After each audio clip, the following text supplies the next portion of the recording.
در سرزمین مقدونیه پسری به دنیا آمد که نامش اسکندر بود.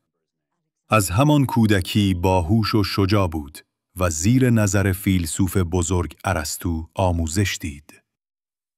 روزی در میدان شهر اسبی وحشی به نام بوکفالس را آوردند. هیچ کس نتوانست آن را رام کند. تا اینکه اسکندر جلو رفت، اسب را آرام کرد و بر پشتش نشست. پدرش گفت: مقدونیه برای تو کوچک است پسرم. روزی جهان را فتح خواهی کرد.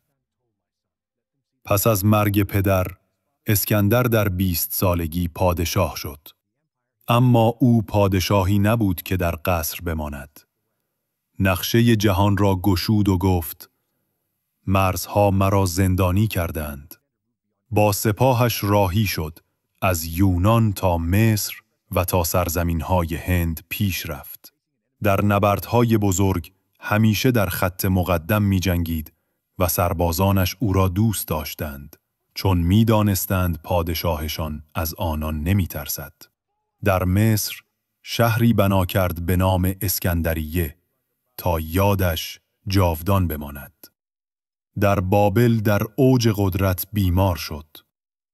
پیش از مرگ گفت: وقتی مردم، دستهایم را بیرون تابوتم بگذارید تا مردم بدانند پادشاه جهان هیچ چیز با خود نمی برد. اسکندر در 32 سالگی چشم از جهان بست. اما نامش هنوز زنده است. نام پادشاهی که باور داشت شجاعت مرز نمی شناسد.